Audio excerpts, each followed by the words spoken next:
Alright guys, now I'm going to show y'all how to take apart an Xbox 360 controller. First step you need to do is you need to know all the materials you need to have. So like right here, I have a container to hold all the loose pieces and screws and everything I'm going to need to put the controller back together. A toolkit, mainly need this little toolkit because you have these little mini screws.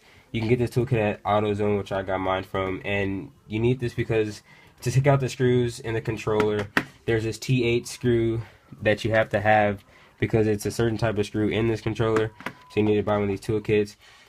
You also need your controller that you're trying to take apart. This comes with the toolkit, and if you want to put it in a special type of case or anything that you may have or may want to buy, you need to have that with you too. This is just for show. I'm not actually going to use this because this D-pad piece that I'll later take out won't fit in this. So I'm just here to show y'all what any old case looks like in the inside and out. Okay, stop it. You're going to want to take out the screws. I already took out 6 of them. There's 3 on this left side and 3 on this right side. There's 7 in total for Xbox controller. You have to find the 7th one. You have to take off this battery pack, and it'll be right here in most controllers. And some controllers, if you haven't done it before, there's like a seal here over the screw. You can just rip the seal off, and you'll find the screw, and then just take it out real quick. Not too much of a big deal. I lost it. There it is. For step 3, after you have all the screws taken out, you want to take off this back cover.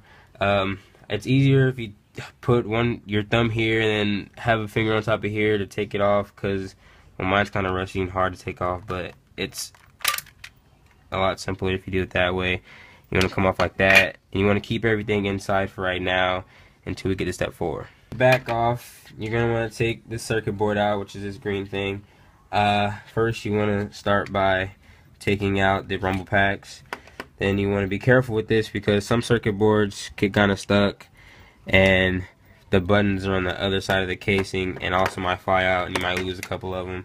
But now that you have the circuit board out, you can move on to step 5. Got the circuit boards out. Step 5 and 6 are pretty simple. Step 5, you're going to want to take this bottom piece off right here. And step 6, you're going to take the top piece off, which I'm having trouble with.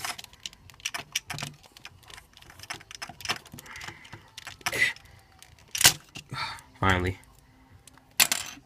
That falls off by itself sometimes. Okay, it's nothing to be worried about. You put that back together. 5 and 6 are out of the way. Step 7 would be to take off these gray paddings, and with these gray paddings, protect the buttons, and also these little black things on the paddings allow you to actually use your controller, and they touch the circuit boards right here, allowing you to play with the Xbox controller. So you take those off, and then you can let your buttons fall out. Be careful you don't do what I did and let them go all over the place. I'm gonna keep up with those. That's it. Next will be the D-pad. With the D-pad, there's 2 tiny little screws.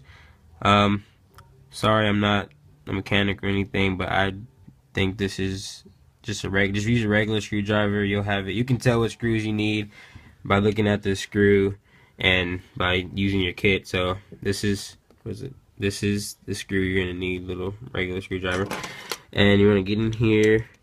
You want to unscrew the 2 little screws. This one might be too big.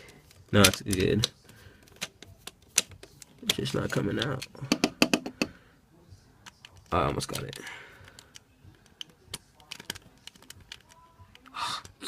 What the heck? What the heck? Come out, man. There we go. That's one.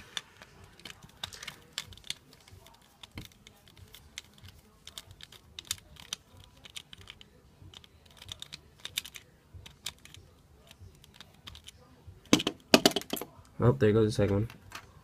I got those out. The D-pad won't come out yet. There's like these 2 little clamps in there. Just push them out a little bit. Hope I didn't break it.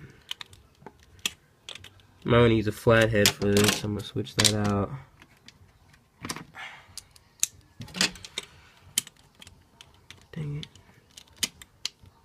Oh, that's why it's going the wrong way. Oh my goodness.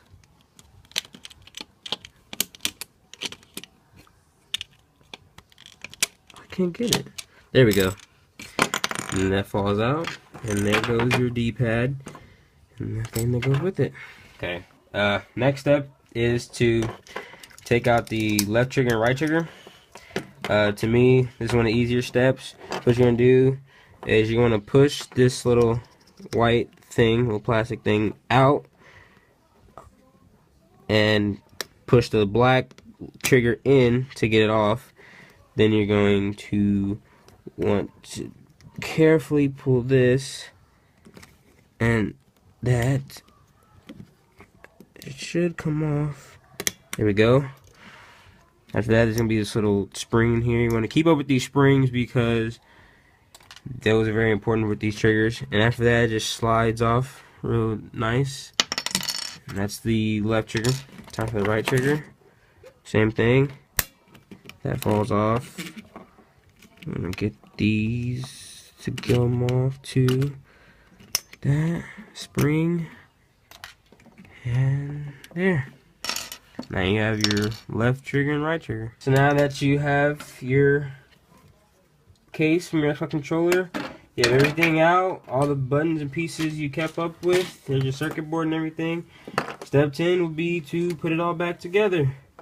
So I'll probably come back with step 10 in a little bit and show y'all that it's working. The light will turn green and everything. So I'm gonna put that back together real quick and show y'all what happens. So final product, put the whole controller back together.